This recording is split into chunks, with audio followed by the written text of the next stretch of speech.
Bismillahi wassalatu wassalamu ala rasulillah. Alhamdulillahilladzi hadana lihada wa ma kunna linahtadiya laula an hadana Allah.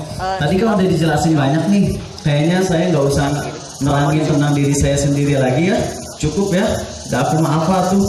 Ngapain dijelasin lagi lebih panjang? Gimana sih sekarang? Kita mending langsung masuk materi. Cuman sedikit aja siapa Takeru. Bakal ini nggak bakal ke bawah. Takeru itu ya benar sekali kata yang tadi MC. Anak pertama saya. Bawah. Usianya baru 6 bulan. Dan usia saya sekarang 22 tahun. Kenapa saya namain anak saya dengan Takeru? Karena kalau kalian pernah nonton Digimon pasti tahu ya. Tapi sebenarnya bukan karena Digimonnya, karena Takeru itu indah sekali maknanya. Takeru itu dalam bahasa Jepang artinya adalah thabit dalam bahasa Arab, yaitu artinya teguh, istiqomah. Maka saya namain anak saya dengan nama Zaid Takeru Nur Hadi. Nama saya Rizal Fadli Nur Hadi, maka anak saya Zaid Takeru Nur Hadi. Dan saya disebut dengan nama kunyah Abu Takeru. Ini nama, kan kalian sering ngedenger nih kalau ada yang namanya Abu asal Arab. Kata siapa? Nama Abu, misalnya si Fajar ini dinamain dengan Abu Fauzan. Itu adalah nama yang sunnah. Ya, jadi kalau kalian punya anak Gosok ya jadi Abu Gosok gitu ya namanya.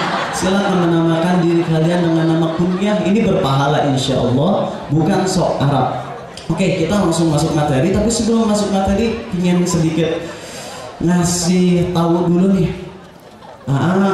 Semoga ini bukan pamer ya, karena emang kadang kita harus memberitahukan tentang suatu kebaikan bukan dalam rangka pamer sombong, tapi untuk jadi hikmah ya. Rizal memang udah rutin ngisi materi ITB Spiritual Camp. Jadi ini ada mata kuliah agama dan setiap minggu tuh ada 300 mahasiswa yang harus itikaf di Masjid Salman dan Arizal jadi pematerinya selalu. Nah di sana, melihat tahu kan ITB apa? Institut Tanpa Beristirahat. Sibuk banget di sana.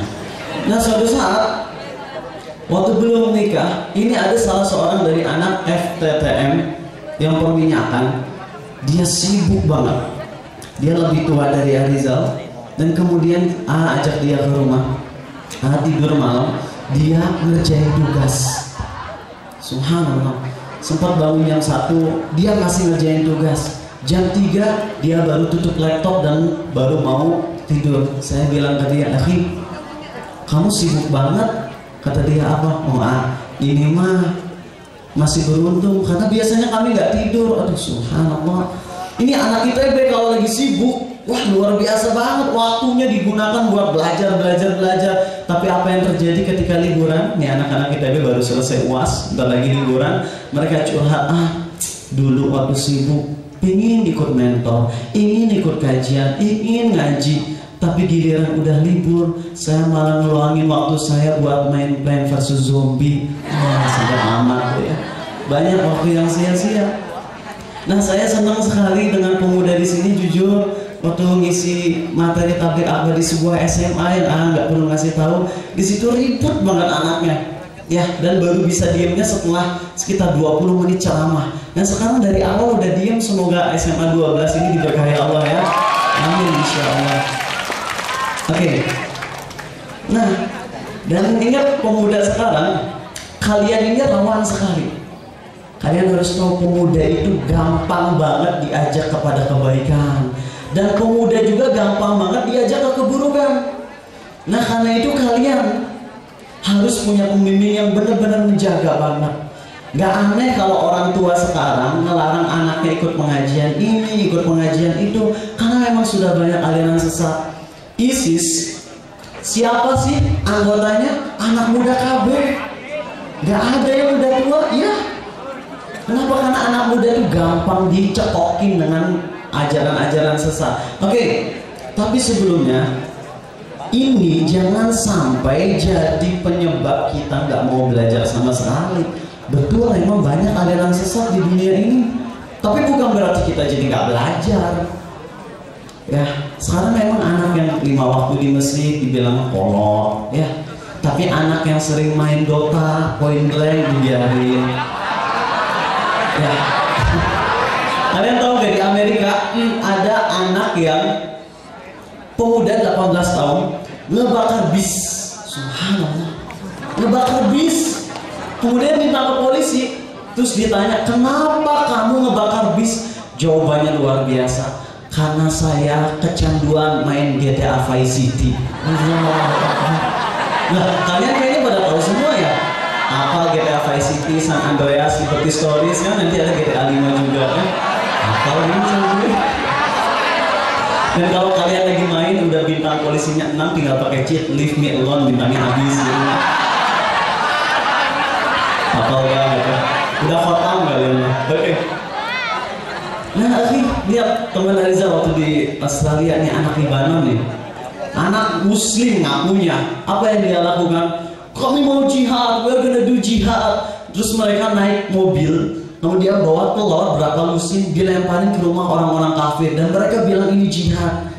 Jihad dari mana? Mereka nggak sholat dan mereka menamakan itu jihad. Jelas ini adalah kesesatan. Jihad itu kayak sholat, ada rukunnya, ada syaratnya, ada tata caranya. Bukan dengan cara ini merusak Islam. Bahkan kalau kalian ngelihat di, nggak tahu sekarang beritanya mungkin udah nggak terlalu terkenal, tapi dulu itu teman Ariza waktu kami lagi camping di Melbourne, bawahnya itu ada gereja. Mereka masuk ke gereja, kemudian mereka ngebakar Quran dan ngencingin, mereka ngebakar dan ngencingin Alkitab orang Kristen. Ya jadi heboh berita apa tentang sekolah kami, tentang tempat belajar kami, jadi heboh, dianggapnya teroris. Nah ini kita harus hati-hati banget. Mumpung kalian muda, kalian harus benar-benar dimasukin materi-materi yang lurus, akidah yang lurus, supaya kita nggak mudah disesatkan ketika kita udah nanti pas sudah makin dewasa, ada yang ngajarin aliran sesat, kita udah punya fondasi. Ya, oke. Nah sebelum kita masuk ke materi inti, mau nanya pertanyaan, yang bisa ngejawab boleh pulang. Nggak boleh. Nggak segini. Oke, aja deh, uang atau 20.000 ini nggak terlalu berarti buat kalian. Cuman bener akan ngasih 20.000 ini bagi yang mau ngejawab pertanyaan ini. Oke, ada yang mau? Silakan ke depan. Ada yang mau? Ya, mangga aktifus hebat di satu orang. Ayo maju aja, nggak usah malu, ayo. Maju. Tolong ya, ya. Sudah ngacung duluan soalnya ini.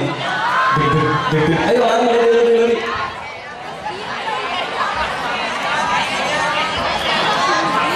Assalamualaikum.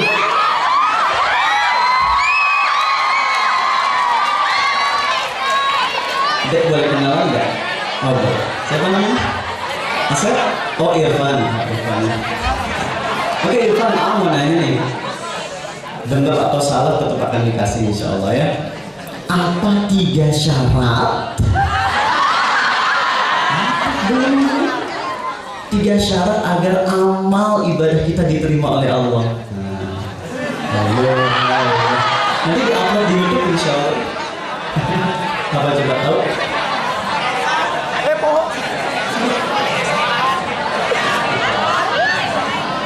Kau. Cek. Yang pertama ikhlas. Benar, ikhlas ya yang pertama. Kedua apa nih? Bukan.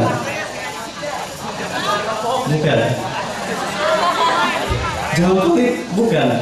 Mau 50-50? Pada friend? Ask the audience. Enggak apa-apa. Karena udah berani ke depan, senang dengan Irfan. Semoga Allah memberkahi hidup Irfannya, insya Allah ya. Semoga mati husnul khotimah. Mau cepat matinya? Enggak, oke, alhamdulillah. Bagi-bagi yang lain juga ya. Oke, lihat ke sini. Jangan dipermaluin di depan sini kalungnya. Oke, bagus ya. Amal soleh kita, amal ibadah kita ini diterima kalau memenuhi 3 syarat. Yang pertama, ikhlas. Catat lah, ikhlas. Yang kedua, yang pertama ikhlas supaya amal soleh kita, ibadah kita diterima tuh harus ikhlas. Kedua, ittiba. Apa itu ittiba? Yaitu sesuai ajaran agama Islam, ya. Jadi kalau niatnya baik tapi nggak sesuai ajaran Islam nggak akan diterima. Contoh, punya kisah tentang Tono nih ya. Tono ini kalau kalian ke Soekarno-Hatta tuh banyak banci banget ya. Si Tono ini kisahnya mungkin buatan tapi mungkin benar juga ada ya. Tono ini dia nyamar jadi banci, berubah namanya jadi Tini. Datang seorang ustadz kan dia jadi Tini dan pakai roknya rok mini gitu ya, pakai baju seksi. Tono, kata si ustadz, kamu tuh gimana sih pakaian seperti ini? Kamu tuh nggak malu apa dengan Allah? Kamu tuh harus tobat. Langsung si Tini ini langsung nunduk. Ya Ustadz saya ingin tobat. Akhirnya satu minggu setelahnya si Tini ini bilang, Ustadz, mulai besok saya benar-benar mau tobat. Alhamdulillah, kata si Ustadz, akhirnya kamu mau jadi lelaki sejati. Bukan Ustadz, mulai besok saya mau pakai kerudung panjang, katanya gitu. Dia kan diterima. Dan laki-laki walaupun ngelakuin ibadah itu pakai kerudung tapi tadi nggak sesuai ajaran Islam, walaupun ikhlas nggak akan diterima. Nah jadi yang pertama ikhlas, kedua i'tibar, sesuai ajaran Islam. Dan yang ketiga ini yang penting, malah harusnya disimpan di awal tapi sengaja diketigain, yaitu imannya benar. Iman kita benar, itu yang sangat penting banget. Jadi kalau kita ikhlas sesuai ajaran Islam tapi iman kita salah, maka nggak diterima, bahkan bisa jadi kufur kita. Nah ini pembahasan yang penting banget tentang masalah Isra Mi'raj. Pertama, kalian harus bedakan antara mustahil dengan nggak masuk akal. Kalau mustahil itu nggak akan mungkin terjadi. Kalau nggak masuk akal itu bisa terjadi tapi emang nggak masuk akal kita. Kenapa nggak masuk akal? Karena emang otak kita, akal kita ini terlalu rendah. Sedangkan kekuasaan Allah tuh maha agung, nggak akan bisa nyampe ke otak kita. Maka kalau teman-teman melihat ada ayat Quran, ada hadis yang sahih yang nggak masuk ke akal, tetap wajib diimani. Sekarang ada aliran sesat, salah satu yang paling besar di dunia ini. Nggak perlu ngasih tahu namanya, tapi di Indonesia banyak, dan saya sarankan bagi guru yang udah tahu aliran apa ini segera protek anaknya dari aliran ini. Aliran ini mereka itu mendewakan akal, sehingga kalau ada ayat Quran atau hadis yang gak sesuai akal mereka tolak. Mereka menolak tentang adanya azab kubur. Kenapa nggak ada azab kubur? Kata mereka, coba bayangin kuburan itu berapa kali berapa? 2 kali 1. Azab kubur mana ada, nanti di kuburan datang orang bawa palu ngancurin, palunya segede besar banget bisa buat ngancurin gunung. Nggak mungkin dong, nggak masuk akal. Ya tuh kalau pakai akal kamu nggak akan masuk. Coba gini deh, logika simpelnya nih ya, mungkinkah semut dari situ nyampe ke ujung sini dalam jangka waktu 3 detik? Mungkin nggak? Nggak mungkin. Tapi bisa ketika Arizal pegang itu semut terus Arizal lari ke sini 3 detik, bisa kan? Bisa. Maka ketika kita tahu dalil agama seperti Isra Mi'raj, secara logika nggak masuk akal. Ya iya, kalau Nabi SAW melakukan perjalanan ke atas langit nggak mungkin bisa. Tapi kalau yang membawanya itu Allah, pencipta segala sesuatu, ya bisa banget. Paham? Ya, jadi udah masalah Isra Mi'raj ini kenapa masih ada yang mendustakannya gara-gara nggak masuk akal? Percaya Allah yang mengisrokan Rasul SAW. Dan nanti mau nyampain sebenarnya materi Isra Mi'raj, saya yakin teman-teman semua, guru-guru, bapak kepala sekolah dan lain-lain udah sering dengar. Karena itu saya hanya menyampaikan singkat. Saya mau lebih menekankan di bagian tauhid dan juga sholatnya, insya Allah ya.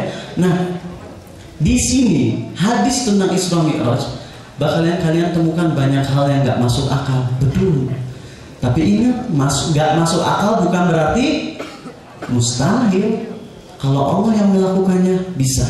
Dalam hadis sahih riwayat Muslim yang panjang, maka kita tahu Nabi SAW itu sedang tidur, lalu kemudian atap rumahnya terbuka, datanglah Jibril, kemudian dibelah dadanya.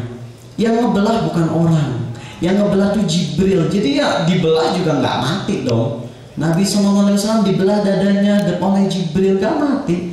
Kemudian dicuci jantungnya, jantung dalam bahasa Arabnya hati ya. Jadi yang merasakan sesuatu itu jantung kita ya. Makanya kalau kalian marah, Itu hatinya bukan hati liver yang di sini, ya, tapi hatinya tuh maksudnya jantung. Ya, kalau kalian lagi marah yang deg-degan hati liver atau jantung? Jantung. Makanya jadi yang dicuci itu sebenarnya jantung. Setelah disucikan, kemudian diajak Isra dengan buraq. Buraq ini adalah seperti perkawinan antara kuda dengan keledai, yaitu bigol. Dan ini bukan seperti apa yang dikatakan oleh orang agama lain yang mencela Nabi kita Muhammad SAW. Katanya apa buraq itu bentuknya tuh kayak cewek telanjang. Nauzubillah min dzalik. Itu adalah pelecehan terhadap Nabi kita SAW. Buraq ini seperti itu, pernikahan keledai dengan kuda, dan ini fertil, ya, nggak bisa punya anak lagi. Jadi kalau kuda dikawinin sama keledai itu bisa ada anaknya, tapi anaknya nggak bisa dikawinin lagi.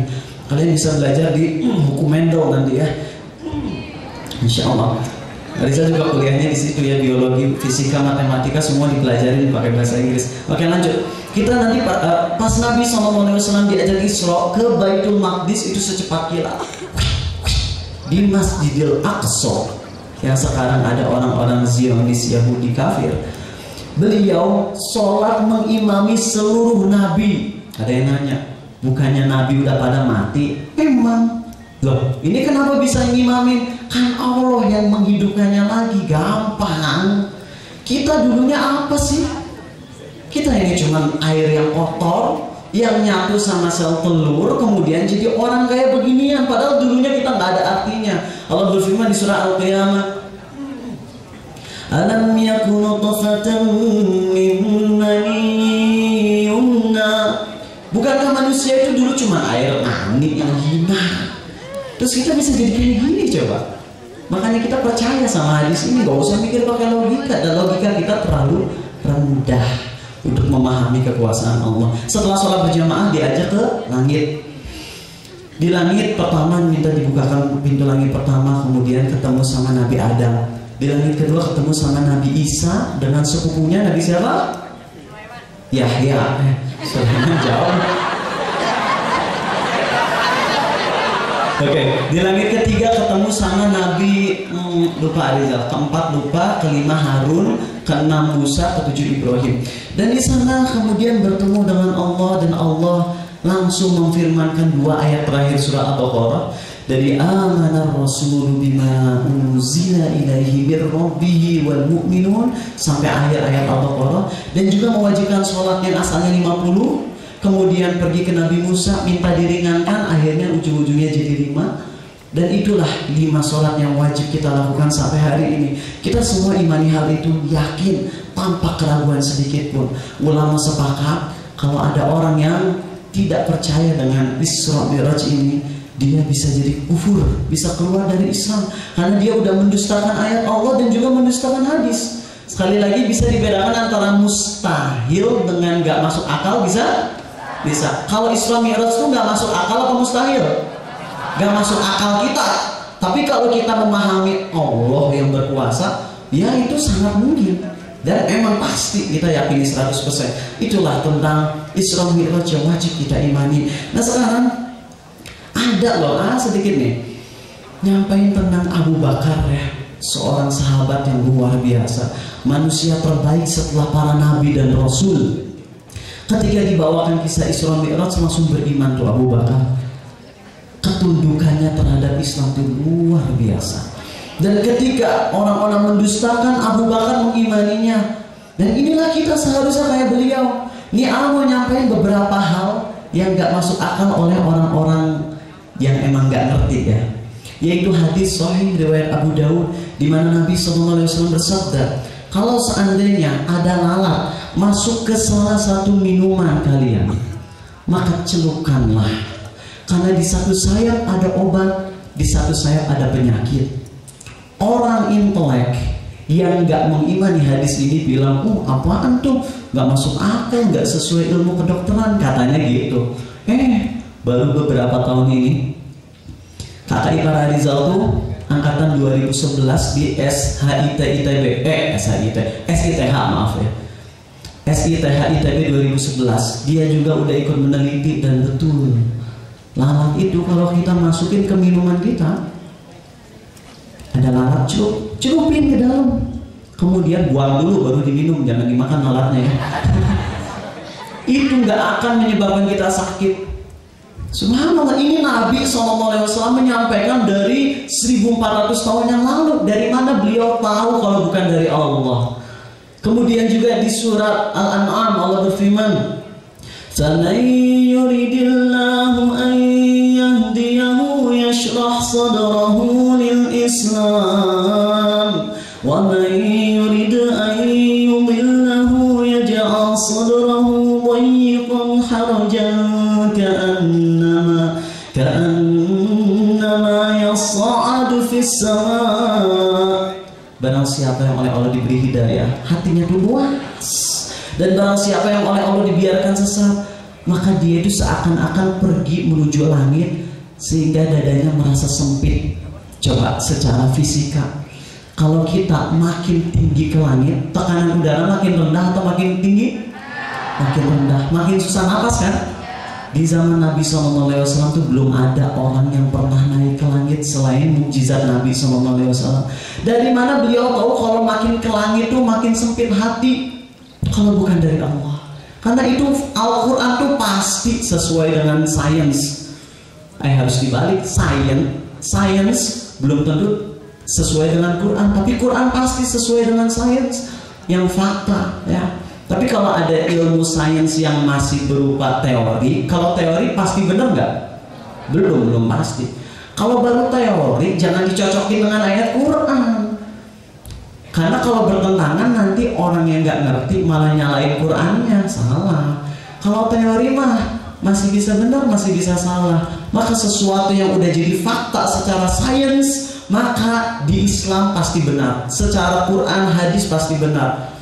Tapi kalau baru teori ya mungkin bisa salah kalau sainsnya. Sedangkan Quran dan hadis pasti benar. Oke, itulah beberapa hal ya. Nah, dari kisah Isra Mi'raj kita wajib mengimani ini tanpa ada keraguan sedikit pun. Dan ada sedikit kisah Isra Mi'raj yang mungkin jarang dibahasnya. Nabi SAW itu melihat ada segolongan orang yang nanti kukunya itu terbuat dari tembaga, lancip panjang banget. Hadis ini sahih riwayat Abu Daud. Kemudian mereka mencakar wajah dan dada mereka sendiri. Siapakah mereka? Dijawab, mereka adalah orang yang suka gibah, ngomongin keburukan orang Islam. Hati-hati. Kalian ngira nih misalnya, maaf sekali ini tanpa mengejek siapapun di antara guru, cuman Arizal waktu di SMA itu ada seorang guru yang ketika ngajar itu ngebuat anak-anak ngantuk. Maka anak-anak pada ngomongin, datang si guru eta, males aku mah. Itu gibah. Dan tahu dosanya apa? Tahu dosa gibah itu apa? Nabi SAW itu menyampaikannya dalam hadis sahih riwayat Tabrani bahwasanya dosa gibah itu setara atau lebih parah daripada 72 kali lipat zina sama ibu kandung. Allahu Akbar. Dan ini siksaan bagi orang yang suka kayak gitu. Dan jangan kira kita tuh kalau punya zolim sama guru cukup nanti pas lagi Idul Fitri tuh tawaf ya, salaman maaf ya. Nggak cukup, harus sungguh-sungguh minta maafnya. Pernah gibah ke guru olahraga? Nggak pernah. Aneh sih tuh, iya. Pernah gibah ke guru olahraga? Dia mau gini banget. Pas Ariza nyadar dengan dosanya, datang ke gurunya, kemudian cium tangannya sambil bilang, Bapak, maaf sekali Pak, saya pernah gibahin Bapak. Mohon Bapak maafkan saya. Guru olahraganya langsung bilang, Insya Allah Riza, Bapak maafkan. Begitu, itu minta maaf yang sungguh-sungguh. Sekarang kalau kita cuma ngandelin Idul Fitri, Idul Adha, itu mah gak serius. Ya, salaman, ngantri, tawaf gitu ya. Bari juga pakai hati, lagi ngomongnya maaf ya. Kayak gitu nggak cukup. Maka yang pernah zolim sama ibu guru, bapak guru, minta dimaafkan. Tapi jangan juga terang-terangan. Nggak perlu ngasih tahu secara detail ya. Ibu, punten ibu tuh ngajarin gak enak banget ya. Saya tuh nggak suka sama ibu dan mohon maaf saya udah pernah menggibahi ibu di belakang saya. Mohon dimaafkan ya Bu. Depo langsung. Enggak pakai bahasanya yang lemah lembut Bu. Maaf, saya nggak ngerti Islam banget. Saya ini udah zolim Bu. Pakai bahasa yang kayak gitu yang menghibah. Nanti pasti guru tuh ngerti. Dan guru juga pasti, saya yakin guru juga nggak lepas dari dosa ini. Kenapa? Karena emang di TV udah banyak silet, check and recheck, pistol, apa itu ya, yang kayak gitu-gitu udah banyak. Ya, sehingga banyak yang ikutan juga minta maaf. Udah sekarang omongin kesalahan kita, tobat dari dosa kita, jangan peduli sama dosa orang lain. Kalau peduli pun dalam rangka menasehati, bukan dalam rangka menjelek-jelekan. Oke, nah dan juga beliau itu diperlihatkan baru 28 menit ya, nggak apa-apa ya. Beliau itu diperlihatkan surga dan neraka, dan ini surga ini tempat yang luar biasa. Di agama luar Islam, di kitab-kitab agama selain Islam, mereka itu nggak pernah mendeskripsikan surga secara detail. Tapi kalau kalian ngebaca ayat Quran dan hadis, itu yang namanya tentang surga itu detail banget, dan tentang neraka juga detail banget. Walaupun hakikatnya kita nggak bisa tahu. Contoh aja, ada seorang Arab Badui dalam hadis yang sahih datang ke Nabi SAW terus bilang gini, ya Rasul, di surga tuh ada pohon yang ngeganggu ya. Nah, Rasul bingung, pohon mengganggu apa itu? Terus si Arab Badui ini bilang, itu tuh di surah Al-Waqiah, fi sidrin makhdud, di pohon bidara. Pohon bidara tuh pohon yang banyak durinya kan? Terus kata Nabi SAW apa? Pohon bidara yang di surga itu, setiap durinya oleh Allah dirubah menjadi satu buah. Jadi nggak akan nyocok kita lagi. Dan setiap buahnya itu kalau dibuka ada 72 makanan yang berbeda antara satu dengan yang lain. Jadi kalau kita ke surga membuka semangka isinya cimol, bandrek, pizza, spaghetti, bisa ada. Tapi ketahuilah, kata Abdullah bin Abbas, di dunia, di surga itu nggak ada yang sama dengan dunia kecuali namanya. Kita tahu pisang, di surga ada pisang, tapi hakikat pisangnya beda dengan di dunia. Ya. Dan di surga itu deskripsinya subhanallah. Nanti teman-teman silahkan catat di YouTube ya, bisa tulis Abu Takeru. Nanti mau penjelasan lebih detail tentang masalah surga dan neraka. Ariza ingat ini kajian anak rohis sekota Bandung di Masjid Cipaganti, dan Ariza ngebahas tentang masalah perjalanan akhirat. Nanti bisa dilihat di YouTube Abu Takeru ya. Nanti ada yang paling page 1 nomor 1. Kenapa? Bukan karena udah banyak yang nonton jadi terkenal. Yang nonton tuh baru 400 orang, tapi karena mungkin nggak ada yang namanya Abu Takeru yang lain gitu. Jadi ke YouTube tuh langsung yang nomor 1. Jadi nanti teman-teman bisa ngeliat ya detailnya tentang surga. Di sana nanti ada kolam Al-Kautsar, kolam yang bentuknya persegi 4. Di sekelilingnya ada gelas-gelas yang sebanyak bintang di langit, yang airnya lebih putih daripada susu, lebih harum daripada kasturi, lebih manis daripada madu, yang sekali minum haus hilang selamanya. Subhanallah. Dan juga di neraka ya akhi, neraka Nabi SAW menyampaikan siksaan terendah di neraka, yaitu orang yang bakalan berdiri di atas sendal, dalam riwayat yang lain di atas batu yang terbuat dari api sampai otaknya mendidih. Dan itu yang paling ringan, tapi orang itu merasa dia yang paling berat siksaannya, padahal itu yang paling ringan. Dan itu udah di booking sama seseorang. Tahu namanya siapa? Abu Thalib. Bagus sekali. Abu Thalib udah membooking tempat itu. Karena itu kalau ada orang Islam yang masuk neraka, maka pasti siksaannya lebih berat daripada itu. Dan ingetin, orang Islam pasti masuk surga, tapi tidak dijamin tidak masuk neraka dulu. Ini yang harus kita yakini. Kalau orang Islam ini dijamin surga emang, tapi nggak ada jaminan nggak masuk neraka dulu. Kalau orang Islam banyak dosanya, zina, mabok, dan nggak tobat sebelum matinya, dia masuk neraka dulu untuk waktu yang Allah kehendaki, tapi kemudian masuk ke surga. Nggak selamanya kalau orang Islam. Itulah akidah kita. Nah, karena itu kita wajib nih mempelajari hal yang penting, yaitu tentang tauhid. Ya, tauhid, iman pertama kita itu iman pada siapa?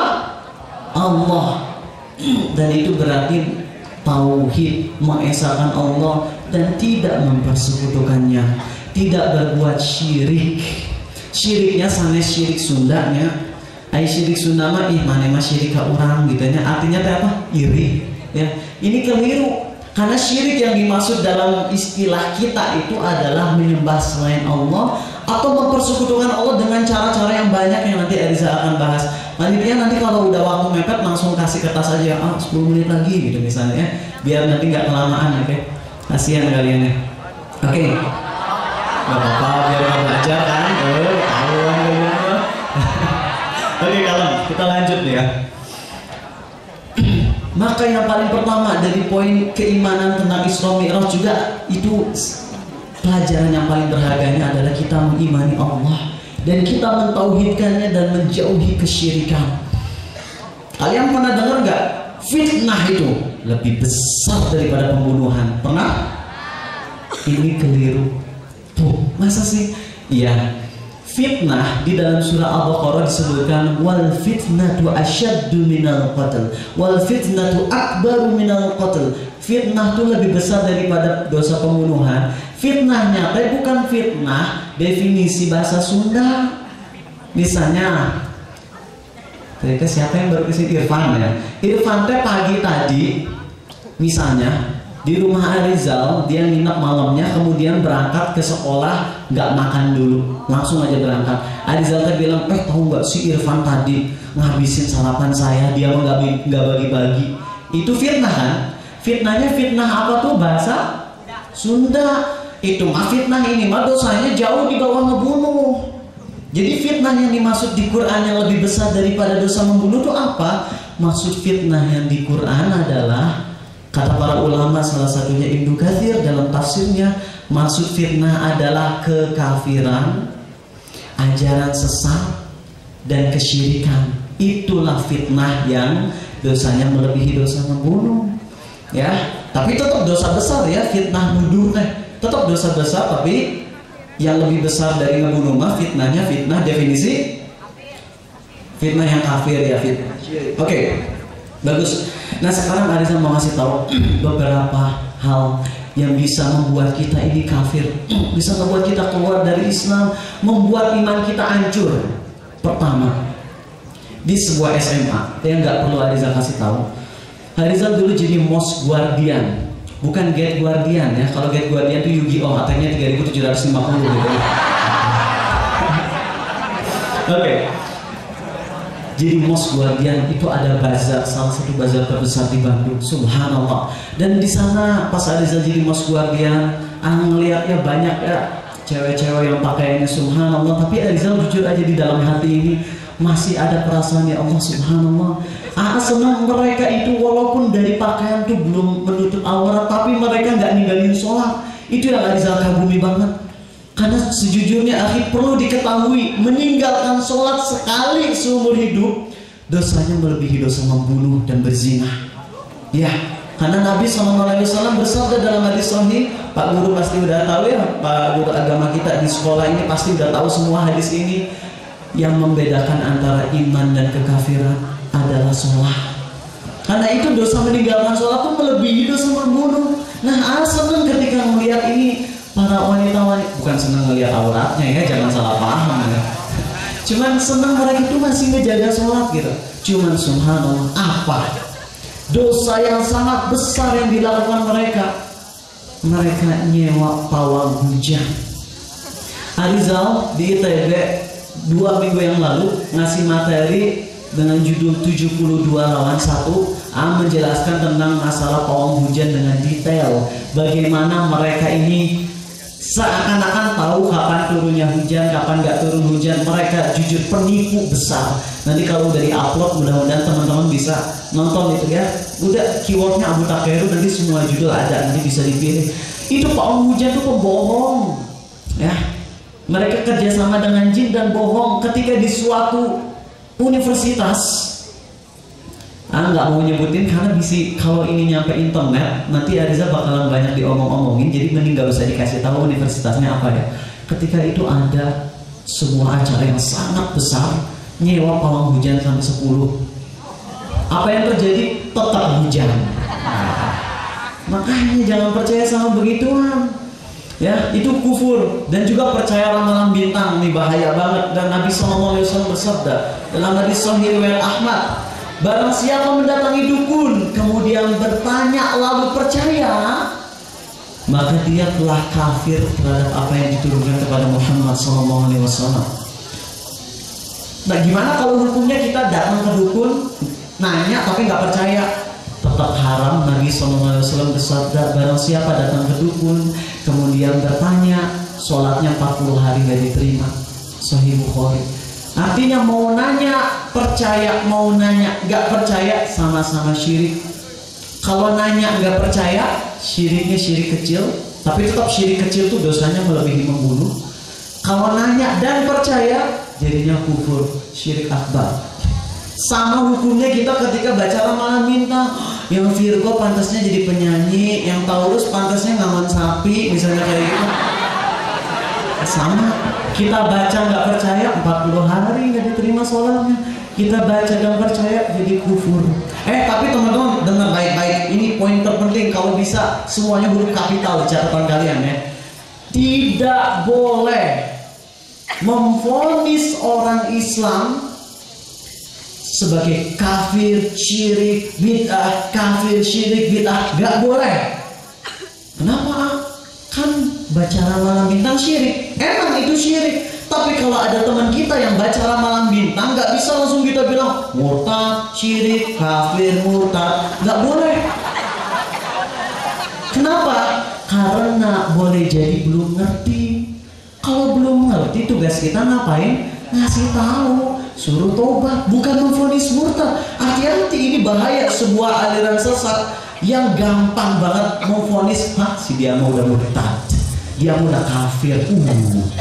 Hati-hati banget. Nabi SAW dulu ada seorang sahabatnya yang ngelakuin syirik akbar, yaitu minta dibuatin Tuhan pohon. Tuhan pohon, jadi pohon dijadikan Tuhan. Ini syiriknya syirik kecil, syirik besar. Besar. Hadis ini sahih riwayat Tirmidzi atau Abu Daud. Dan ketika Nabi SAW mendengar itu, beliau nggak bilang, syahadat dari mana? Enggak. Beliau cuma bilangnya apa? Subhanallah atau Allahu Akbar. Ini seperti ucapannya kaum Bani Israel terhadap Musa. Wahai Musa, buatkan bagi kami Tuhan. Tapi beliau tidak mengkafirkan sahabat ini. Kenapa? Belum ngerti. Maka kalau teman-teman pernah baca ramalan bintang, karena cinta kalian karena Allah, saranin kalian untuk tobat. Yang pernah baca, yang main The Sims, di awal biasanya milih kan ya bintangnya, ya nggak sih? Apa ya? Nah, ketika itu lewat, kalau bisa jangan main aja udah gitu ya, kayak nggak ada game yang lebih manfaat aja. Apa yang manfaat? Nggak tahu ada itu juga. Plants vs Zombie. Ada ya sama anak SMA 2 tuh ngerencanain bikin game namanya Harvest Moon Back to Nature Islamic version. Gimana nih? Ya nanti semua perempuan yang ada di game ini pada pakai kerudung panjang semua gitu ya. Terus nanti gerejanya dirubah jadi masjid. Kalau mau nikah kan harus pakai blue feather, nanti diganti jadi pakai mas kawin gitu ya. Terus nanti kalau pas lagi panen ada zakatnya gitu ya. Terus nanti kan ada library tuh, pas masuk ke library itu ternyata kitab-kitabnya Sahih Bukhari, Muslim gitu ya. Tapi nggak tahu kapan jadinya gitu. Oke. Tong dipaksa ketawa mah. Oke, hati-hati. Nah, selanjutnya apa yang ngebuat kita syirik besar nih? Ada juga nih dalam masalah nyanyi, harus hati-hati. Karena sekarang lirik-lirik lagu itu udah parah banget. Ketika dulu beberapa bulan yang lalu ada seorang perempuan pakai kerudung yang menang X Factor. Di situ mulai terkenal namanya grup band yang Bruno Mars, tahu kan? Di situ tuh ada salah satu lagu yang isinya luar biasa, na'udzubillah. Apa katanya? There is no religion on the face of the earth that can save me, no matter how long I bow down on the floor. Apa artinya? Dilarang merokok. Tidak ada agama di muka bumi ini yang bisa menyelamatkan aku. Betapa lama pun aku ruku di atau sujud di muka bumi ini. Ini bahasa kekufuran. Hati-hati, lagu itu udah parah banget. Lagu-lagu ke pacar ya, tuh Masya Allah, I cannot live without you, you're everything for me. Kalau mau tuh ngomongnya biasa aja ya, tapi sebenarnya tetap nggak boleh haram ya. Tapi kalaupun kalian masih kebelet sambil istighfar nge-SMS, sayang, sehari aja aku nggak ketemu sehari aja aku nggak ketemu denganmu tuh seakan-akan nggak ketemu 24 jam sayang. Gitu. Jangan yang lebay gitu ya. Oke. Ya, ini nanti kalian bisa dengar ceramah Surat Cinta Untukmu Pacarku, itu ngejelasin, sama Abu Takeru juga di YouTube ngejelasin tentang masalah pacaran komplit insya Allah ya. Adapun masalah perjalanan akhirat sama Abu Takeru, judulnya Perjalanan Akhirat di YouTube. Oke. Lanjut. Ada lagi. Nah sekarang ada ya sebagian kalian tahu dulu tuh di India tuh ada yang terkenal tuh film Kucu-Kucu Koteka Kucu-Kucu Kotahe. Pemainnya itu Shah Rukh Khan, semoga Allah memaafkan beliau. Shah Rukh Khan ini Muslim ya, dia ini Muslim. Dia ngaku I am a non-practicing Muslim. Aku ini Muslim tapi aku nggak mengamalkan Islam. Cuman subhanallah, semoga Allah memberi hidayah ke beliau. Ini ngomongin ini kan ngomongin keburukan. Arizal katanya nggak boleh ghibah. Ya kalau dosanya udah terang-terangan dan orangnya itu nggak malu ngelakuin dosa ini, maka kita ngomongin dia itu bukan gibah lagi namanya. Contoh, Inul Daratista joget di depan panggung, dia udah nggak malu kan? Ketika kita ngomong, dia itu masya Allah joget kayak gini, semoga Allah ngasih dia hidayah, itu jelek sekali. Itu bukan gibah namanya. Ya, gibah tuh kalau kita ngomongin keburukan yang masih sembunyi-sembunyi, atau kita ngomongin aib-aib yang bukan dosa. Ada guru yang ketika nyampain atau materi nggak fasih, itu dosa bukan? Bukan. Tapi kalau kita ngomongin keburukan itu jadi gibah. Aku nggak fasih mah bukan dosa. Kita nggak boleh jelek-jelekinnya, itu gibah. Tapi ini Shah Rukh Khan udah terang-terangan anaknya disuruh ngasih sesajen ke patung gajah. Ya itu di YouTube itu ada, bisa ditonton. Semoga Allah ngasih dia hidayah. Tapi banyak kaum muslimin yang pergi ke kuburan orang-orang soleh. Boleh. Tapi ngapain di kuburan orang soleh itu? Harusnya kita datang ke kuburan orang soleh, kemudian kita ngerenung, aduh orang soleh juga bisa mati dan tetap di kuburan itu gelap, butuh pertolongan dari Allah. Ini kita doa, ya Allah ampuni orang soleh ini, sayangi orang soleh ini, berilah dia surga. Itu boleh banget. Tapi nanti ada yang datang ke kuburannya ngapain? Ngelap berkah, ya. Kuburannya tanahnya dielap-elap, kemudian dipakaianin supaya berkah hidupnya.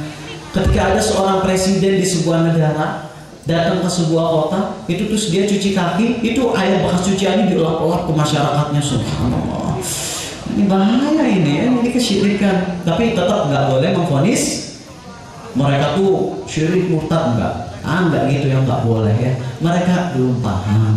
Kita tugasnya ya ngasih tahu. Nah ada satu lagi, sebagaimana kita ini sebelum kita masuk ke poin terakhir ya,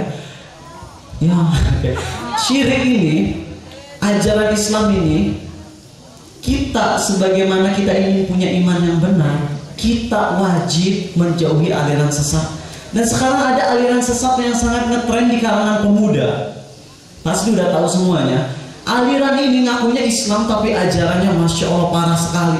Dan mereka biasanya itu suka sembunyi. Jadi kalau kita nanya, ajaranmu begini, oh tidak kata siapa. Mereka punya jurus namanya taqiyah. Taqiyah ini sembunyi. Jadi kalau kita bilang, oh ajaranmu tuh gini-gini dan gini kan, kata siapa? Padahal di hatinya bener emang kayak gitu. Nah ajaran yang paling terkenal adalah nikah muntah atau nikah mut'ah, maaf ya. Nikah mut'ah ini ngebuat kita muntah. Kenapa? Nikah mut'ah adalah kawin kontrak, di mana mereka itu memperbolehkan laki-laki dan perempuan itu nikah tanpa wali dan kapanpun. Contoh, tanpa wali yang buat nikah ini tuh kan kalau misalnya Arizal nikahi istri, nah itu kan ketika ijab kabulnya sama ayahnya istri kan dibilang saya terima nikahnya kayak gitu kan. Nah kalau ini mah di aliran ini nikahnya kapan aja dimanapun, boleh sama berapa orang pun, kawin kontrak. Caranya gimana? Jangan ditiru ini ya. Ini mah cuma ngasih tahu kesesatannya. Caranya gini, misalnya ada perempuan pergi naik bis gitu, terus ada laki-laki ketemu, ya ukhti dari mana? Dari Bandung. Sendiri ya? Iya. Oh kan nggak boleh safar sendirian, perjalanan wanita sendirian keluar kota kan nggak boleh. Udah gimana? Aku nggak punya teman buat nemenin aku. Ya udah kalau gitu, mending kita nikah aja, nikah kontrak, supaya kita jadi halal di jalan. Kamu juga ada yang melindungi. Emang boleh? Boleh katanya gitu ya. Gimana caranya? Ya gini nih, sekarang saya nikahi kamu selama 10 jam dengan mas kawin, pulsa HP 5.000 dibayar nganjuk misalnya gitu. Oke, saya terima nikahnya. Jadi nikah. Nyampe misalnya ke Jakarta masih sisa 5 jam. Ya ukti, kita masih sisa nih suami istri 5 jam lagi. Mainnya ke rumah saya yuk. Ada makanannya tak? Oh banyak, main yuk, diajak ke rumah. Terus kemudian terjadilah apa yang terjadi. Kalau 5 jam itu udah habis, maka sang laki-laki dan perempuan ini harus nutup mata. Udah, kita udah bukan suami istri lagi. Yang paling gak enak tuh kalau misalnya lagi maaf ya berhubungan, habis waktunya udah harus selesai. Di situ kadang saya merasa sedih gitu ya. Tapi jelas ini orang yang masih lurus hatinya. Kalian yakin menganggap ini ajaran sesat? Iya, ini ajaran sesat. Bahkan di negara terkenal agama ini, Iran, di situ dibuat sebuah gedung khusus buat kawin kontrak. Setiap malam Jumat, kalau kita malam Jumat kan baca surah Al-Kahfi ya supaya diterangi. Kata Nabi SAW, malam Jumat baca surah Al-Kahfi, nanti rumah kita dikasih cahaya. Tapi ini malam Jumat ngapain? Pergi ke gedung ini, kemudian kawin kontrak. Caranya masuk, digelapin semua. Setelah itu di random. Sampai alhamdulillah bersyukur ada seorang laki-laki yang dia nyoba, saya mah mau ngasih cincin ke pasangan saya, dikasih aja. Jadi zina, malamnya udah dapat, dia zina. Kemudian setelah zina dia ngasih cincin, paginya kan lampunya nyala terang lagi. Laki-laki ini nyari siapa yang tadi malam bareng sama aku ya. Pas ngeliat ternyata pasangannya malam tadi adalah adik kandungnya sendiri. Allahu Akbar. Dan emang nggak ngomong saat berhubungan itu, nggak ngomong. Jadi pas sudah masuk kamar udah nggak boleh ngomong. Adik ada yang ketemu sama ibunya sendiri. Alhamdulillah nggak ada yang ketemu neneknya sendiri gitu. Alhamdulillah kalau ketemu neneknya sendiri. Cuman ini, nah dari sanalah banyak yang tobat. Subhanallah. Tapi inilah adik-adikku, hati-hati sama aliran ini ya. Sebagian ustadz ada yang bilang, oh mereka saudara kita. Kata siapa? MUI udah berfatwa ini tuh ajaran sesat. Seluruh ulama di dunia udah berfatwa ini ajaran sesat. Masa ada orang yang mendukung juga? Enggak, akhi dan ukhti. Hati-hati sama aliran ini ya. Terus ada juga yang pakai cincin dari batu akik, yang lagi terkenal ya. Silakan kalau kalian senang dengan keindahannya, mah nggak apa-apa. Tapi ada yang jadi masalah tuh, banyak hadis-hadis yang dibuat-buat. Bukan dari Nabi SAW, hadisnya tuh dari emang batu akiknya. Bahwasanya nanti batu akik ini bisa ngajarin rizki ini dan itu. Akhirnya terkenal. Hati-hati, ini kesyirikan. Kalau mau karena keindahannya nggak apa-apa. Kalau Arizal jujur nggak pernah mau pakai itu, kenapa? Karena khawatir orang-orang yang nggak ngerti saat melihat Arizal pakai batu akik nanti dibilangnya, mau Arizal jangan-jangan ngeyakinin ini dan itu. Enggak. Karena itu Arizal cincinnya ini dari istri, judulnya Syifa Cinta Rizal. Maaf ya.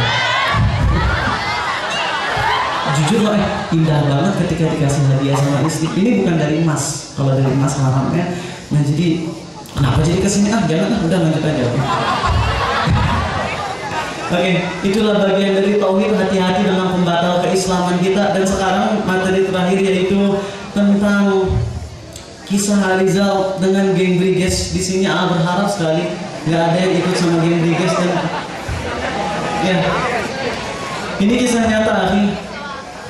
Sekitar 7 tahun yang lalu, di Masjid Darut Tauhid, baru selesai dari air, di tempat wudhu, melihat ada seorang pemuda nggak pakai baju, pakai celana pendek, dan di punggungnya ada lambang bintang Briges. Kaget. Tapi di sisi lain kagum karena dia sedang wudhu. Ya, setelah wudhu, ngikutin dia, tak takut lah.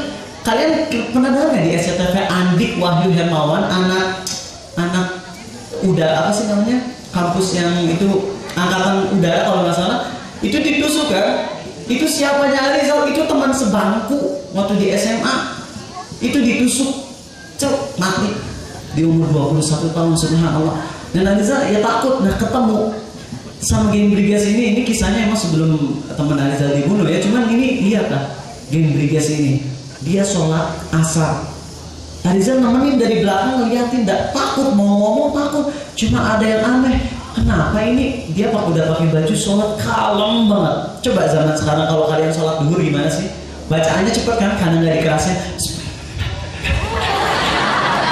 Dan juga gini ya, baru ruku sebentar, Allahu Akbar, Allahu Akbar.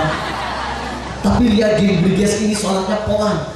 Dari wajahnya itu kelihatan terpancar ketenangan. Dia ruku bacaannya pelan, walaupun gak dikerasin tapi Bismillahirrahmanirrahim. Kelihatan dari mulutnya pelan, rukunya pelan. Jangan-jangan ini kiainya Briges, kata Ariza. Terus Ariza setelah selesai sholat memberanikan diri. Dan orang yang sholatnya baik pasti akhlaknya baik. Itu yang harus kalian tahu. Oh, tapi kenapa ada yang sholat tapi masih korupsi? Jangan disalahin. Sholatnya mah udah baik, dia udah sholat 5 waktu, tapi pasti ada yang kurang. Mungkin gak khusyuk, mungkin syarat sahnya belum terpenuhi, mungkin wudunya salah, makanya sholatnya gak mencegah dari kemungkaran. Tapi masih baik. Jangan sampai bilang, ngapain sholat kalau dia masih korupsi? Salah. Kita bilang, alhamdulillah dia ini udah sholat yang 5 waktu. Semoga Allah memberi dia hidayah untuk gak korupsi lagi. Karena di zaman Nabi SAW ada sahabat yang tukang nyuri. Tapi dulu belum ada hukum potong tangannya. Jadi sahabat ini rajin nyuri. Malam tahajud, siang rajin nyuri. Iya. Terus ketika disampaikan ke Nabi SAW, hadis ini sahih riwayat Ibnu Hibban. Apa kata Nabi SAW? Dulu kan belum ada hukumannya ya. Kata beliau apa? Semoga sholatnya nanti menghalangi dia dari mencuri. Ya, maka kalau misalnya sekarang kita udah rajin sholat, kagum sama seorang bintang film GGS ya, Ganteng-Ganteng Serigala, itu ada salah satunya yang bukan kagum karena seneng mau kalau gitu namanya. Tapi maksudnya dia ini walaupun dia sentuhan dengan cewek itu ya masih banyak dosa, tapi dia nggak pernah ninggalin sholat. Itu yang Ariza kagumi dia. Maka berdoa semoga Allah memberi dia hidayah untuk menjauhi maksiat. Senang juga dengan Olga Saputra, menjelang kematiannya dia nggak pernah ninggalin sholat. Subhanallah. Walaupun emang seumur hidupnya banyak kesia-siaan di TV, tapi di ujung hidupnya sama Allah dikasih hidayah. Makanya kita nggak boleh memvonis orang lain seenaknya, ya, kecuali yang emang oleh Allah udah divonis neraka. Contohnya siapa? Abu Lahab, nggak apa-apa, neraka, kafir, nggak ada masalah. Ya Abu Jahal. Tapi kalau orang yang masih hidup sebesar apapun dosanya, tetap kita masih punya harapan ke Allah ngasih dia hidayah. Paham? Nah, sekarang kembali ke game Briges ini. Ya, setelah selesai itu, Ariza memberanikan diri, yakin akhlaknya baik. Assalamualaikum Kang. Waalaikumsalam. Dia masih setara dengan Ariza, sama masih mudanya. Nah kemudian dia bilang, bilang Akang Briges. Dia kaget, dari mana Akang kalau saya Briges? Aja, maaf Kang, tadi saya ngeliat Akang di sininya ada lambangnya. Terus dia duduk, iya Kang, saya Briges. Saya ketua Briges di Kopo. Ini bukan kisah buatan, demi Allah ini asli aku. Ya. Kemudian Ariza nanya, terus kamu sholat kenapa? Kamu sholat kenapa? Ya kan tadi sore saya baru ketemu tadi siang teman saya tuh mati kena tabrakan motor, dan saya ngerasa hidup saya ini sempit walaupun saya udah jadi ketua Briges. Bahkan kalau akan pergi ke Kopo ada masalah dengan Briges, sebut aja nama saya. Enak banget ya. Insya Allah akan tuh pasti diselamatin. Kenapa? Karena orang-orang Briges sudah tahu tentang saya, kedudukan saya. Akhirnya setelah itu dia tuh cerita, saya udah kotor, tangan saya udah kotor. Dulu waktu saya umur sekitar 10 tahun, saya lagi mabok, ada orang datang ke saya tebas pakai samurai, dia mati. Kemudian saya masuk penjara, sekarang udah keluar lagi. Saya sekarang udah bener-bener pengen tobat ke Allah. Aduh, seneng banget. Kayaknya Ariza ajak dia ke rumah Ariza, karena dia lagi nggak punya uang, dia pengen pulang, cuman dia nggak punya uang. Ariza akhirnya ajak dia ke rumah. Setelah itu sambil jalan dia ngomong, Kan udah punya cewek belum? Nah, udah. Siapa Kan? Ibu, adik perempuan. Oh bukan yang itu maksudnya pacar. Oh enggak, saya nggak mau pacaran insya Allah sampai mati. Nanti kalau mau tahu gimana pernikahan Ariza tanpa pacaran, dengar aja ya Surat Cinta Untukmu Pacarku, Abu Takeru di YouTube. Nah, nanti ada ceritanya, ada kisahnya. Itu ngasih ceramahnya di Pusdai dan anak-anak banyak yang datang, cuma 12 kan jauh banget deh. Jadi nggak ada yang datang, kan nggak apa-apa. Lanjut, setelah dari jalan dia ceritakan, tahu nggak dulu teh waktu SD teh aku teh juara MTQ. Oh juara MTQ kok jadi tukang bunuh, kata Arizal teh ya. Terus ke rumah, kasih uang dia 50.000 sama dikasih Quran terjemah. Bilang, akhi kalau kamu mau tobat, mulai sekarang kamu harus pelajari Islam, dalami Islamnya di Quran, baca terjemahnya, baca tafsirnya. Dia teh nurut, iya Kang Akang ini baik sekali ke saya, baru ketemu aja kok udah baik banget, padahal saya kan briges. Ya nggak apa-apa, kata Arizal teh. Terus dia bilang, Kang izinkan saya untuk membalas budi Akang. Arizal bilang, nggak usah, nggak perlu akhi. Enggak Kang, saya ingin ngasih Akang benda saya yang paling berharga. Apa? Jaket briges. Tidak mau dikasih jaket briges ya. Terus dia pulang dan kemudian ketemu lagi, udah jadi makin baik. Subhanallah. Inilah sholat. Kalau kalian sholat tapi masih pacaran, jangan disalahkan sholat 5 waktunya. Sholat 5 waktu udah baik, yang disalahkan kaliannya yang belum khusyuk. Pelajari Quran sama terjemahnya. Panitia berapa menit lagi gitu? Masih lama. Saya nggak enak Pak, nanti kasih tahu ya Pak ya. Tadi kan kalau masih 4 menit lagi. Oke. Oh 40. Kalau nanti sesi tanya jawab tuh ada 15 menit. Nah itu mending nggak usah ada aja ya. Nanti kalau kalian mau nanya-nanya bisa di Facebook ya, nggak apa-apa. Atau nanti kalau mau nanya lewat handphone, minta aja ke Rohis nomor telepon Arizal. Asal nanya yang benar, jangan nanya suka jus apa, jangan nanya gitu, nggak boleh. Tanya tentang agama nanti mending nanyanya lewat itu. Tapi nggak tahu, nanti tergantung kebijakan pemerintah tergantung kebijakan panitia. Oke lanjut. Mau ngasih tahu kisah Arizal sendiri sekarang, dan semoga ini kalian bisa jadi bahan renungan. Oke, kita udah banyak ketawa, sekarang mari kita mulai serius ya. Arizal ini emang orangnya sangat jauh dari Allah. Beberapa tahun yang lalu sangat jauh karena hobi banget dengan PS, play shayton.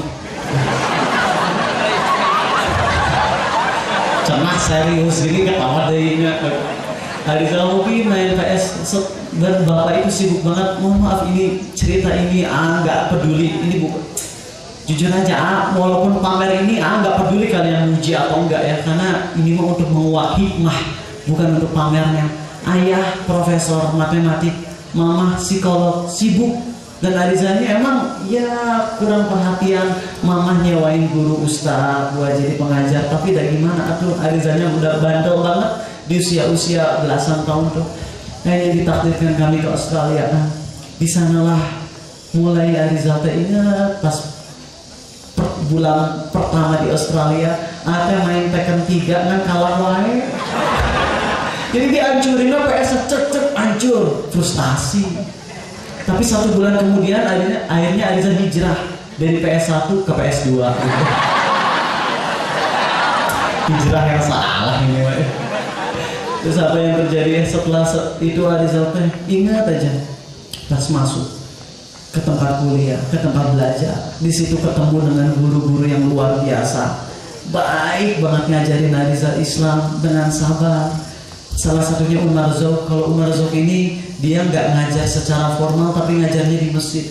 Ilmunya mantap banget. Ya dia karena masih muda juga, penyampaiannya banyak ketawa juga. Cuman pas di bagian akhir dia menyampaikan tentang Ar-Rahim, Allah yang Maha Penyayang. Itu tersentuh banget hati Arizal. Dan di situ Arizal mulai tobat, mulai mendalami Al-Quran, mulai suka sholat. Aduh, kalau ingat ninggalin sholatnya melebihi dosa membunuh. Aku berapa tahun nggak pernah sholat. Tapi di situ orang mulai tobat, dan dengan pertolongan dan izin Allah, ini semua karunia Allah. Aama nggak tahu apa yang nyebabin Arizal jadi dapat hidayah. Kayaknya nggak pantas dapat hidayah, tapi emang Allah tuh maha baik. Dialah Al-Hadi, yang maha pemberi hidayah. Teman-teman kalau masih merasa jauh dari Islam, doalah ke Allah, minta hidayah ke Allah. Ya Allah, Engkau tahu aku jauh dari Islam, berilah hidayah padaku. Minta, Allah tuh maha baik. Sama sisa tahun. Kenapa kalau Desember tinggal ditambahin aja tinggal 309 tahun gitu? Iya. Kenapa bagus sekali. Ingat ya, firman Allah dan hadis itu pasti benar. Dan kalau Allah menyebutkan sesuatu itu pasti ada hikmahnya. Bagus. Kenapa Allah berfirman mereka tinggal di dalam gua 300 tahun lebih 9? Kenapa nggak langsung 309 tahun aja, ya nggak? Kan lebih cepat ya. Nabi Nuh berdakwah 950 tahun, tapi Allah berfirman, "Walaqad arsalna Nuhan ila qaumihi falabitha fihim alfasanatin illa khamsina ama." Nuh itu tinggal berdakwah selama 1000 tahun kurang 50. Kenapa nggak 950 tahun aja? Bagus. Al-Quran ini mukjizatnya tuh dari segala sisi. Dari lafaznya juga udah mukjizat. Salah satu alasannya kenapa orang nyebutin 300 tahun lebih 9? Karena 300 tahun itu, kalian tahu gak? Tahun Masehi kalau dikonversikan kepada tahun Hijriah, setiap 100 tahun itu bertambah 3. Contoh, Nabi SAW itu meninggalnya di usia 61 tahun. Itu 61 tahun itu secara Masehi. Tapi kalau Hijriahnya 63 tahun. Karena setiap 30 tahun itu bertambah 1 tahun. Sekarang kita ngeliat ya, 33 maaf ya. Jadi gak pas banget 3 tahun. Nah, kalau 300 tahun Masehi, maka di Hijriahnya tuh berapa tahun? Setiap 100 tahun nambah 3 tahun. Ya, berarti kalau 300 tahun tuh plusnya plus berapa? 9. 300 tahun, 100 tahun 3, 200 tahun 6, 300 tahun 9. Subhanallah, makanya Allah sebutkan mereka tinggal 300 tahun lebih 9, agar kita ngelihat bagi orang-orang yang menggunakan perhitungan Masehi, maka mereka tinggalnya 300 tahun di gua. Tapi bagi yang menggunakan perhitungan Hijriah 309 tahun. Paham akhi? Tapi kita tetap sebagai umat Islam harus didahulukan tuh tahun yang Hijriahnya. Makanya tadi Arizal lahirnya pakainya tahun Rabiul 4, Rabiul Awal, tahun Hijriah kayak gitu. Karena kita umat Islam harus bangga dengan penanggalan yang dibuat sama Khulafaur Rasyidin yang jelas masuk surga gitu ya. Paham ya akhi? Alhamdulillahirabbil alamin. Oke, ingat ya, kalau ada ayat Quran yang kalian gak paham, jangan asal tafsirin. Bahaya. Nanti bisa sesat. Ya, dan ini akhi ini subhanallah ketika bingung nanya, dan ini adalah salah satu ciri khas penuntut ilmu Islam yang sejati. Ketika nggak ngerti, bukan nafsirin sendiri, tapi ditanyain gitu ya. Makasih sekali ya akhi pertanyaannya. Silakan Ukti yang lagi megang mikrofon. Silakan. Assalamualaikum warahmatullahi wabarakatuh. Waalaikumsalam warahmatullahi wabarakatuh. Perkenalkan Ustadz, nama saya Eria. Saya mau bertanya, tadi kan yang tentang gibah, katanya kalau kita gibah tuh kan dosa. Nah, kan kalau di TV ada kayak infotainment gitu, gosip. Nah, saya mau tanya, itu masuknya gibah bukan? Terus kalau misalkan kita nonton, kalau itu memang benar-benar gibah, kita dosa atau enggak? Bagus gitu ya. Gibah itu bukan hanya kepada orang yang membicarakan, tapi kepada orang yang ngedengar pembicaraannya juga itu bisa jadi gibah. Dia tetap kena dosa gibah. Misal A dan B ngomongin si guru C, kita ngedengerin obrolan A dan B, terus kita benar juga ya, kita tetap dosa gibah juga ya. Nah, infotainment ini gibah atau enggak, ini emang perlu dirinci ya. Karena ketika kita ngelihat infotainment itu, di infotainment ini ada yang memang membicarakannya kebaikan-kebaikannya, ada membicarakan aib-aib yang terang-terangannya nggak apa-apa, dosa yang terang-terangan yang si orang pelaku dosanya udah nggak malu, itu kan bukan gibah ya nggak sih? Cuman di infotainment tuh dicampur, ada yang ngobrolin yang baiknya, ada ngobrolin jeleknya yang emang udah terang-terangannya, ada juga yang ngobok-ngobok aib-aib si bintang film yang sebenarnya dia malu. Maka ini tercampur semuanya. Kalau kita nonton mungkin dari 1 jam 30 menitnya masih infotainmentnya masih syar'i lah gitu ya. Tapi 20 menit laginya gibah, 10 menit laginya netral. Nah, nggak aman. Mendingan jangan. Ya, jangan. Masih banyak kok ya, kita bisa ngisi waktu buat yang lain kok, yang manfaat. Baca Quran aja belum tamat dengan terjemahannya, coba. Ya, nanti Ramadan ngabring tuh 2 juz, sejuz sehari, tapi baca terjemahnya kagak. Padahal penting baca terjemah untuk memahami isi Quran. Ingat, kalau baca terjemah Quran dan ada ayat yang nggak ngerti, bilang ke Allah gini, ya Allah, aku belum mengerti ayat ini, beri aku pemahaman yang benar. Jangan asal tafsir, nanti bisa sesat ya. Tahu nggak sih JIL, jaringan iblis liberal ya, jaringan Islam liberal, mereka menghalalkan homoseksual dengan dalil Quran juga, tapi dipelintirin tuh maknanya ya. Karena itu harus hati-hati, kita nggak boleh sesat. Kita harus tahu tafsir yang paling baik itu, ini pasti ya guru-guru agama kita udah sering baca tafsir ini, yaitu tafsir Ibnu Katsir. Itu tafsir yang paling nomor 1 seluruh dunia. Ini Uti bisa terjawab ya. Jadi intinya jangan nonton ya. Makasih Ustaz. Sama-sama ya. Silakan Ikhwan lagi. Macam-macam. Jadi emang disinilah justru yang enak tuh kalau misalnya mentor itu lebih eksklusif. Ilmunya mah tetap kok nggak akan menyesatkan ya. Jangan-jangan kalian diajak ke rumah diajarin ilmu yang kayak gitu-gitu. Enggak, kalem aja. Arizal ini kalau sesat bisa dilaporin polisi, nggak takut. Tapi dia selama ini mentoring ceramah udah ada di internet dan nggak ada yang memvonis sesat kecuali orang-orang yang emang dengki sama Arizal gitu ya. Jadi insya Allah kalau yang mau main ke rumah Arizal sangat free banget insya Allah ya. Ini tinggal nanya ke siapa? Panitia, nomor handphone, terus kemudian mau ketemuan, mau main gitu, silakan. Ngan jauh di Lembang gitu ya. Ya, tapi pertanyaannya paling itu. Oh ya udah nggak apa-apa. Seneng sama orang kayak begini. Ngajak? Oh ngajak. Kira-kira saya bisa masuk surga ya? Ini yang bertanya nih. Enggak, kata dia. Ini dari kecil udah Saya bisa masuk masih berpikir ada pertanyaan di kepala saya. Kita ini kan manusia. Nah, manusia itu pasti akan mengalami yang namanya alam kubur dan masuk antara surga dan neraka. Nah, kalau golongan jin dan hewan gimana nasibnya, Ustaz? Ya. Setelah mereka mati dan lain-lain. Akhi, subhanallah, seorang ustadz ketika nanya Mike Tyson ya. Mike Tyson itu udah masuk Islam kan ya? Ketika baru masuk Islam, Mike Tyson ini ditanya, apa yang paling kau inginkan? Jawabannya, subhanallah, aku ingin masuk surga. Bisa nggak ya aku masuk surga? Ini pertanyaan yang harusnya benar-benar kita semua, bisa nggak kita masuk surga? Pertama, Arizal mau ngingetin Allah itu tidak pernah zalim kepada hamba-hambanya. Itu yang harus kalian tahu. Kalaupun ada orang yang masuk neraka, ketahuilah demi Allah, semua orang yang masuk neraka Allah sebutin dalam Quran bahwasanya mereka itu mengakui diri mereka lah yang salah. Jadi nggak ada tuh orang yang ngomong gini. Kan kita suka kepikiran gini, Allah yang nyiptain kita, Allah juga yang mentakdirkan kita.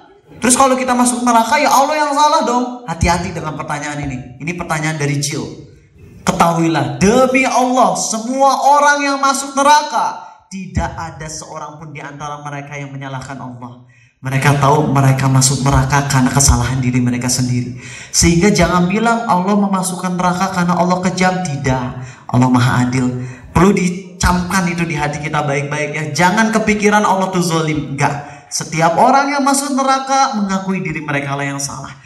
Oke, buat pertanyaan akhi bisa masuk surga atau enggak, hanya bisa berdoa dan memotivasi akhi jaga sholat terus ya sampai mati, dan setiap dosa taubati. Semoga Allah mematikan akhi rajak dalam kondisi taubat dan beramal soleh, amin ya Allah ya rabbal alamin. Tentang masalah jin, Arizal Sabtu lalu udah ngisi di kedokteran Unisba. Di situ mereka ingin dapat materi tentang masalah jin. Tanyanya, kalian teh mau jadi dokter manusia apa dokter jin gitu ya. Dan itu dibahas secara rinci, cuman memang nggak direkam. Tapi insya Allah secara singkat aja, jin persis dengan manusia. Ya, mereka bisa masuk neraka dan bisa juga masuk surga. Kita semua hafal surah Ar-Rahman, banyak yang udah hafal. Fihima ainani tajriyan, atau ayat yang waliman khafa maqama rabbih jannatan, dan bagi orang-orang yang bertakwa ada dua surga. Kata Ibnu Katsir, itu surga untuk manusia dan surga untuk jin. Ya, untuk pembahasan yang lebih rinci laginya, dulu Arizal sampainya di Tablik Akbar SMA 15 ya, tapi di sini karena waktu udah hampir mepet, jadi untuk masalah jin singkat, mereka bisa masuk surga, bisa masuk neraka. Tenang, nanti hubungan kita dengan jin, bisa nggak nikah sama jin, itu dibahas nanti rinci. Kalau ngundang lagi itu juga ya. Apanya? Terus kalau masalah hewan, hewan itu Allah sebutin dalam Quran di surah An-Naba. Wa yaqulul kafiru ya laitani kuntu turaba. Dalam tafsir Ibnu Katsir dijelaskan tentang kita nanti, bisa didengar di perjalanan akhirat di YouTube ya. Ketika kita lagi di kisos di hari kiamat ya, kita ini misalnya punya dosa ke guru kita, nanti guru kita akan datang ke kita kemudian ngambil pahala kita. Kalau kita udah nggak punya pahala, nanti sang guru ngasih dosa dia ke kita. Setelah selesai itu kita bakalan sengsara mau masuk neraka. Kita melihat hewan juga sama. Kalau kambing A pernah menzolimi kambing B, nanti kambing B akan balas dendam ke kambing A. Kemudian setelah udah adil, mereka berubah jadi debu. Jadi hewan tuh kayak gitu. Nanti ada keadilan, setelah udah diadili, mereka semua langsung jadi debu. Enak jadi debu, nggak dapat siksaan. Cuman emang mereka nggak akan dapat nikmat surga juga. Tapi mendingan jadi hewan, yang mana setelah udah kisos langsung hancur, udah nggak akan ngerasain sakit. Adapun kalau manusia yang banyak dosanya, setelah selesai hisab itu ada neraka. Jadi waktu ngasih materi tentang perjalanan akhirat tuh di Masjid Cipaganti, anak-anak SMA 1, 3, 5, Alpha Centauri pada datang itu pada nangis karena serem banget ya akhi. Serem ketika kita udah ada di alam akhirat. Nah silakan bisa ditonton ya, insya Allah ya akhi ya. Nah, ini akhi, pamer yang kayak gini termasuk pamer yang syar'i. Masalah hati ria atau enggak itu urusan hati Arizal. Kalian tugasnya doakan supaya Arizal ikhlas. Itu ya. Allah lebih tahu, dan Arizal sangat berharap bisa ikhlas menyampaikan ini ya. Karena kalau nggak ikhlas bayangin aja, di neraka tuh paling pertama nyemplung ke api neraka tuh bukan orang kafir, tapi para penceramah yang nggak ikhlas. Itu ada dalam hadis Sahih Muslim. Serem banget ya. Jadi gitu ya akhi ya. Terjawab kan ya insya Allah. Mangga pertanyaan terakhir dari Ufi. Masih ada 4 menit lagi, insyaallah. Waalaikumsalam warahmatullahi wabarakatuh. Nama saya Eka. Saya mau nanya gini kan, kadang suka mikir gitu, kan setiap orang itu sudah ditentukan masuk surga atau neraka itu dari dalam rahim ya, dari umur 4 bulan. Nah, misalnya orang itu ketika hidup banyak maksiat, tapi karena dia udah ditakdirkan yang masuk ke surga, nanti pasti terakhir itu bakalan ada sesuatu yang bikin dia masuk surga gitu. Nah, terus sebaliknya kalau orang yang ditakdirkan yang masuk neraka, kalau dia seumur hidup berbuat baik, pasti terakhirnya itu ada yang bikin dia jadi masuk neraka. Nah, terus Eka mau nanya, terus tujuan kita beramal soleh? Bagus. Kita beramal soleh, tujuan kita hidup itu apa? Kalau semuanya itu udah ditentukan dari dalam pertanyaan saya. Bagus ya, ini pertanyaan tentang takdir. Arizal, bagus. Arizal ngasih ceramah di ITB tentang ini dan juga udah diupload ya. Silakan kalian bisa. Enggak, tenang, kalem. Akan jawab secara singkat, kalem ya. Nanti kalian bisa di Google aja, download rekaman mentoring. Download rekaman mentoring. Ingat aja 3 kata itu, nanti keluar yang page 1 paling atas. Itu blog kami paradisemeeting.blogspot.com. Nanti lihat episode ke-60 tentang bab tauhid, tentang masalah takdir. Bahas itu sampai 2 jam memang pembahasan yang itunya ya. Terus benar tadi pertanyaannya, ngapain kita beramal kalau emang udah takdir surga atau neraka? Singkat ngejawab deh. Kalian tahu nggak takdirnya surga atau neraka? Nggak. Karena nggak tahu, makanya kita beramal aja yang baik. Dan kalau kita beramal baik dari mulai sekarang, itu pasti ujung-ujungnya surga. Itu aja simpel. Kalian kalau lapar ngapain kalian? Makan. Terus ada yang bilang, kalau saya takdirnya kenyang tanpa makan juga pasti kenyang walaupun saya nggak makan. Enggak kan, kita nggak ngomong gitu ya. Tapi kita tetap aja makan supaya kenyang. Sama persis ketika kita di dunia. Kita jangan mikir, kalau takdirnya udah neraka pasti neraka, kalau takdirnya udah surga pasti surga. Salah. Memang betul seperti itu isi hadisnya, tapi yang diperintahkan bagi kita mah beramal. Dan kalau kita dari mulai sekarang nih, kita nggak tahu takdir kita ini apa, tapi yang jelas saya mau berusaha untuk menjadi penghuni surga. Terus beramal penghuni surga sampai mati kita masih beramal soleh, pasti surga tempatnya. Itulah keadilan Allah. Oke, jadi kita jangan mikirin saya tempatnya nanti di surga atau neraka ya. Jangan. Yang kita pikirkan gimana supaya kita jadi penghuni surga. Beramal aja terus full. Kalau kita udah beramal full, insya Allah pasti surga tempatnya. Itu ya waktu ya. Nah tapi kalau mau pembahasan yang lebih rincinya itu sampai 2 jam ada ya. Masih ada 3 menit lagi. Izinin Arizal mensenandungkan syair boleh? Gak boleh? Oh, syair perpisahan ini ya. Oke. Ukti mangga duduk, bisa capek ya. Mangga. Ya Arizal kadang kurang setuju kalau misalnya ya sekarang tuh nasyid tuh macem-macem ya, ada yang isinya juga parah ya. Nah jadi Arizal tuh ngebuat nasyid yang emang dari segi liriknya benar-benar manfaat ya, dan kemudian juga bisa nyentuh hati, masya Allah. Tapi sekarang kan macam-macam ya, nasyid tuh udah campur sama grup band pakai drum, pakai gitar, aduh subhanallah. Padahal kalau yang kita tahu nasi itu simple. Oke ya, dengar baik-baik. Pakai bahasa Inggris, cuman yakin kalian ngerti ya. I stand one night from you, close as I wanna be, close enough for me to feel the heart beating fast. I can't stand in your torment. Oh, I always hope for your mercy. I'll never lose hope, so peace be on me. Allah, how can you are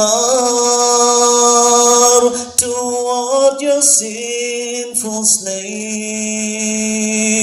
your everlasting grace, as if I'm never wrong. How can I ever count all of the grace that you give me? It will never end, 'cause you are the most merciful. Allah, how kind with me, your love and grace never stop. Even though I have been so bad, you never stop forgiving me. I'm so grateful to you. Allah, please have mercy on me, so in the last day I can see you, Allah, oh my Lord. Jazakallahu khairan. Sebuah kebahagiaan bisa ketemu kalian. Makasih semua ya. Semoga kedepannya kita bisa ketemu. Kalau nggak ketemu di dunia, semoga di akhirat di surganya Allah. Amin. Assalamualaikum warahmatullahi wabarakatuh.